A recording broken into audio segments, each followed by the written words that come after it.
So we're here at the Jersey ferry port, getting ready to head over to Morocco. So this is going to be, we see, 1 day across to France, and then 2 days down to the south of Spain, and then up to Rabat down to Rabat in Morocco. So it's about a 3-day trip. We're taking this Land Rover. You'll see a bit more of this. We've got 2 of these. These are reconnaissance exploration vehicles that we use for reconnaissance exploration.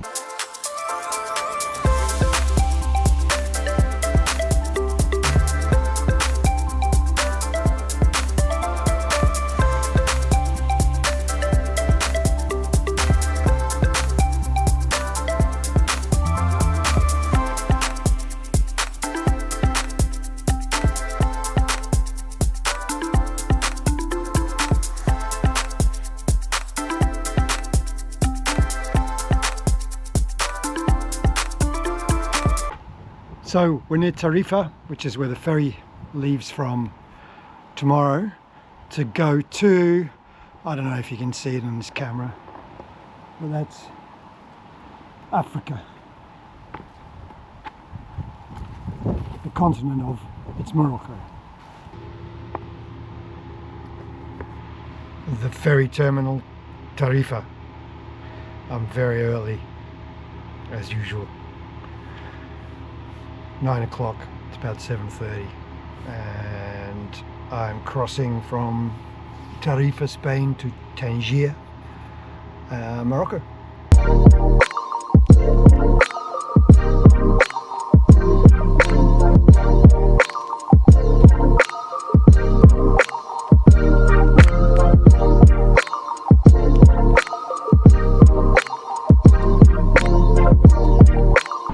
Made it to Morocco.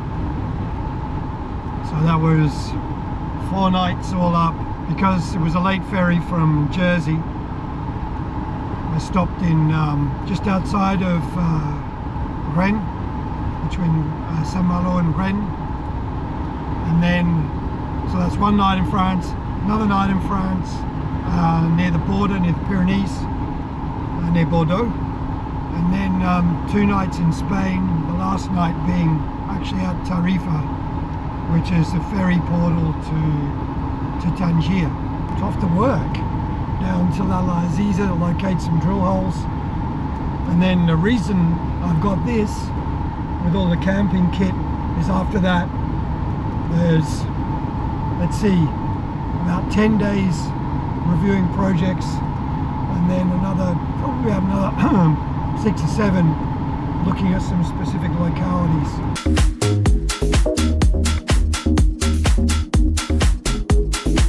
Algam's taken over the controls. Thankfully, because I've been driving this damn thing for the last 5 days. So we just did a dress rehearsal with the Land Rover. Ready? Ta-da!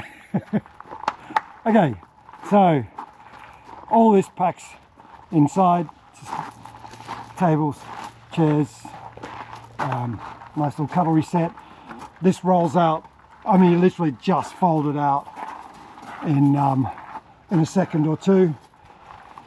That is a stove and sink that normally sits inside, so when it's inside it doubles as a desk. And this top comes down, doubles as a desk. We connect that to the gas. There's internally reticulated water, so you can see a water hose there. Here's the shower. Okay, so that's a hot shower. It's a little bit Heath Robinson right now. That's a hot shower. That plugs in there. This is a charge. There's the reticulated water. There's a gas bottle for making it nice and hot.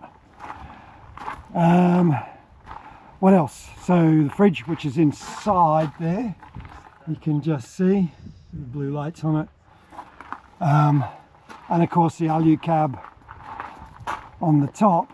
So see what that looks like. Bit of a mess in here because this is all going back together. We're literally just practicing. Okay, and here's the alu cab, captain's quarters.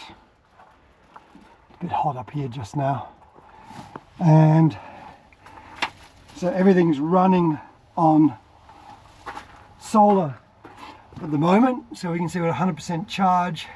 It's using, what's that, 3.6 watts. That's only the fridge. It's the only thing we're running just now. But when the engine's running, then the alternator charges the battery, and when it's not, the solar panels, which sit on top of the alu cab there. Actually, this is a lovely little hotel that we're staying in. On top of the alu cab there,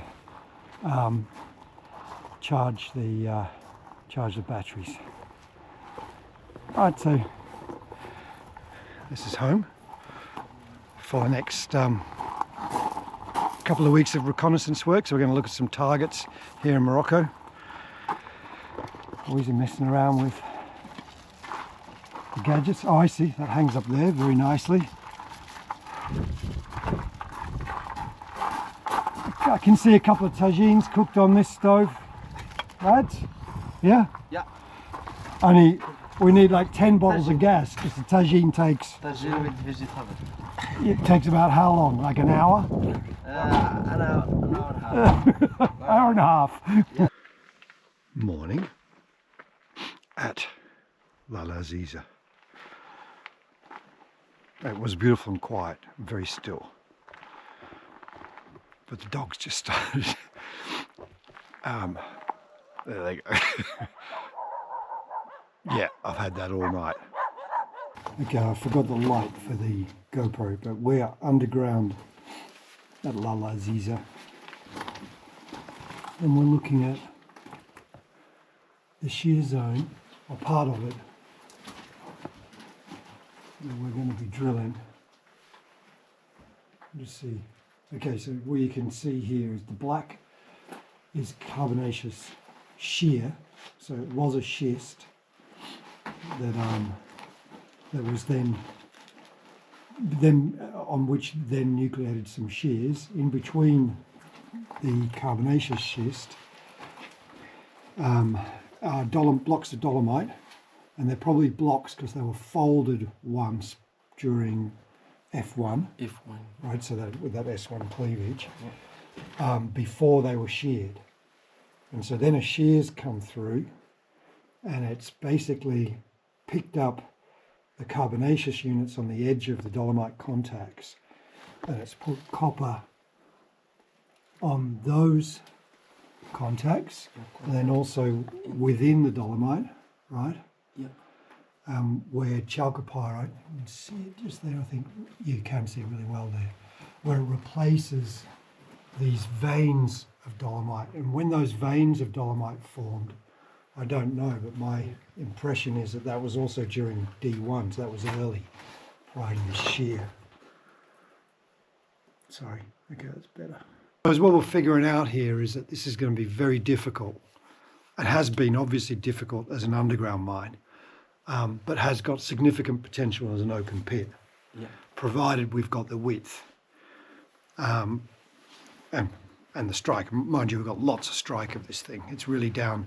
So it's always useful to distill these drilling exercises, because we are going to drill here, down to a couple of key parameters, and this is basically width and then continuity of grade, because we've got strike length. Just a pretty rock, some chalcopyrite and bornite sitting in the replacing the dolomite, sitting within the shear zone.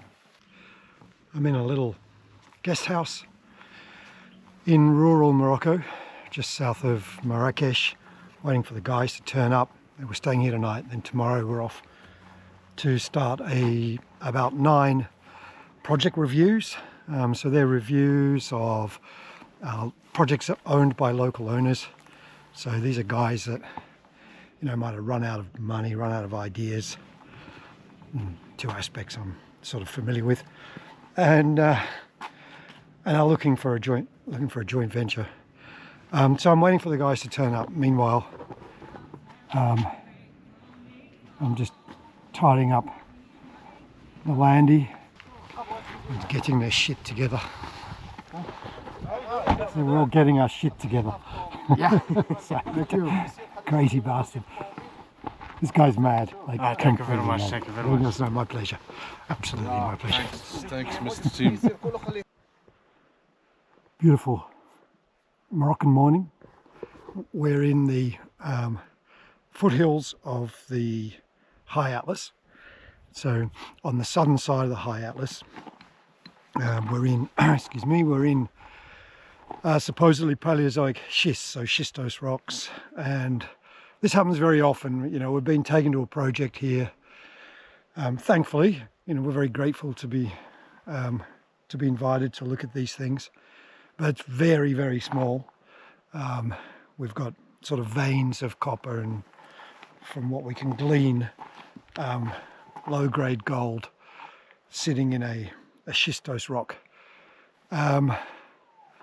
And it's very discontinuous. Okay, so we really ought to be moving on. The problem I've got now is we've got a very nice gentleman who's brought us all the way up here, and I've got some genuinely academically interested Moroccan geos doing what they should be doing, digging into the detail of why this is here and discussing and arguing amongst themselves. I just need to get out of here and get to a decent project. So some probably well-practiced diplomacy is about to be applied. Okay, that worked, and I don't think we offended anyone.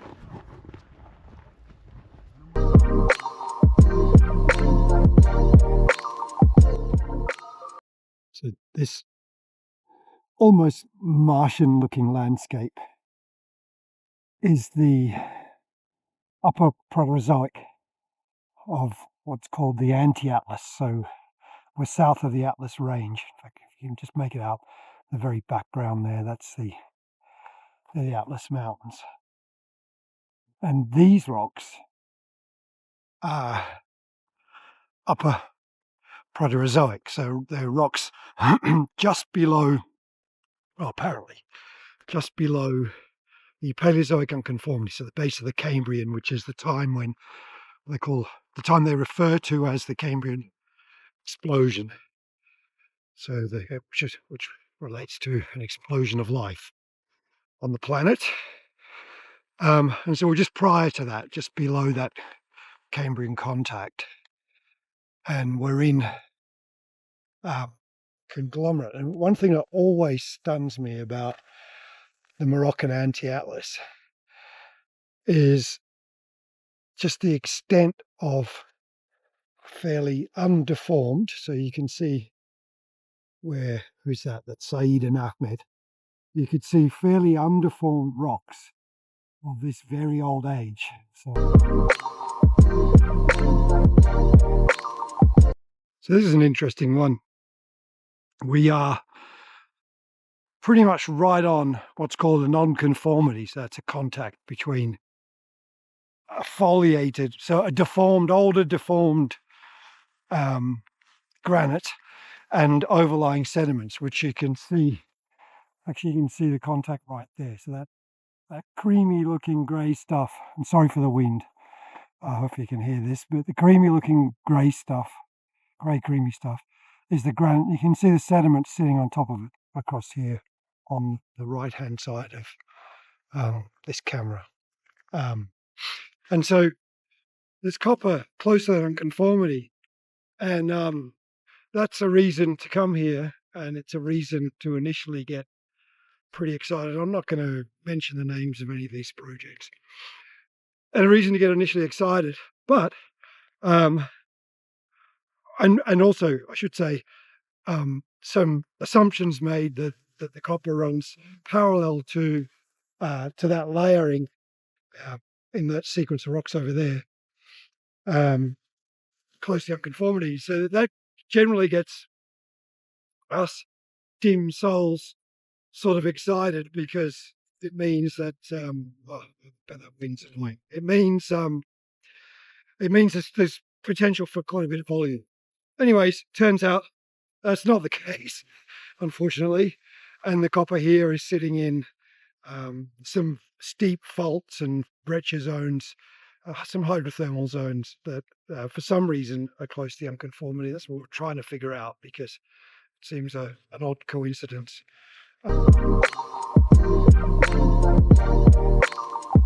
Some spectacular faults, something that we see all the way through this this anti-atlas district, and some places more intense than others, which is something we need to go and figure out when we sort of take these field observations back to the point of developing a concept.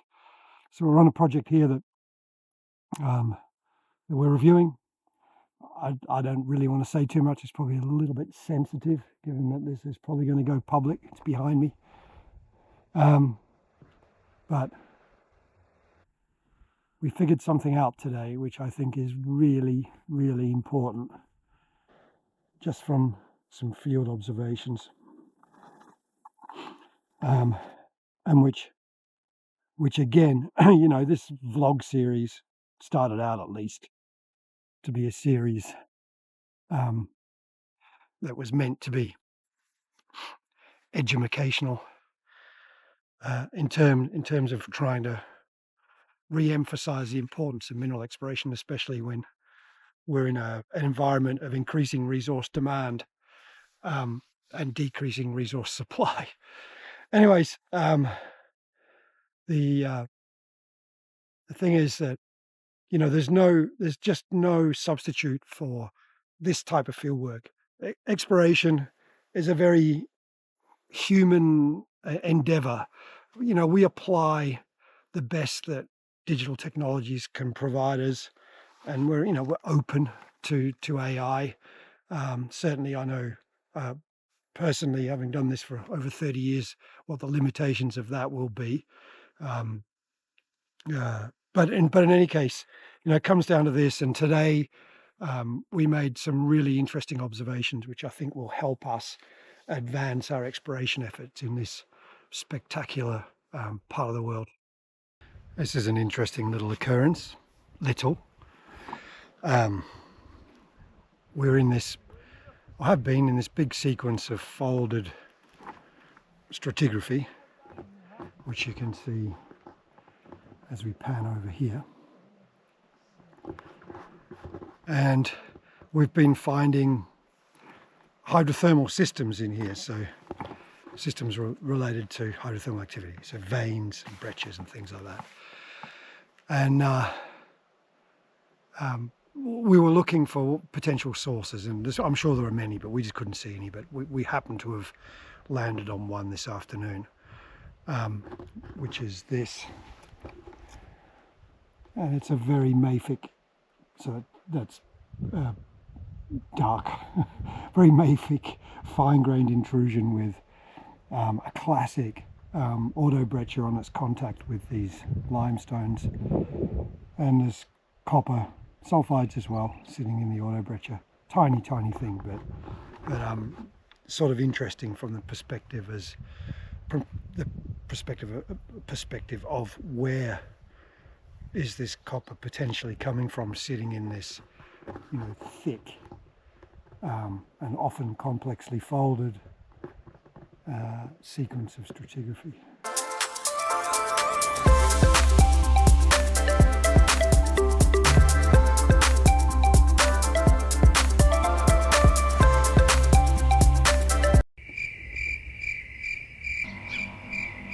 Authentic.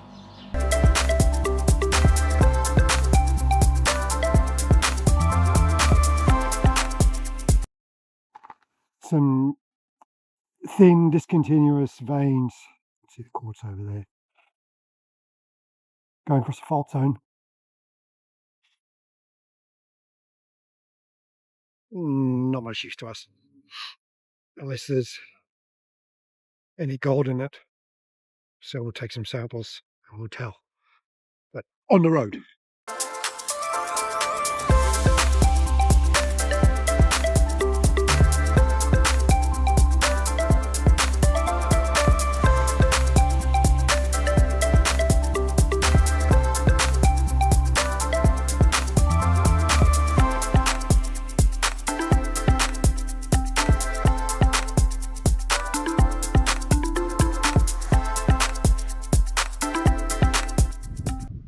bit of a madman bring us up to about 1800 meters to look at what we're definitely not interested in.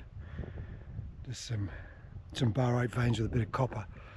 And it's about 26 kilometers up a pretty rough track. You can see it winding its way off in the distance.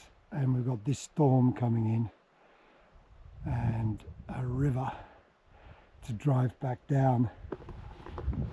Now, Braham's getting a little bit anxious down there, trying to call the guys back up from down the hillside. We need to get a move on.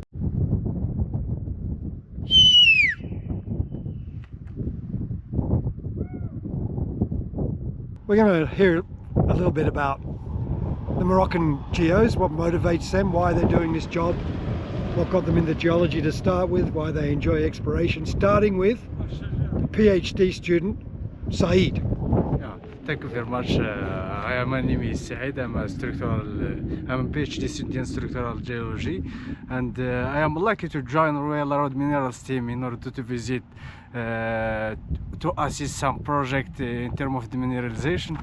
Thank you very much. That's it? That's it.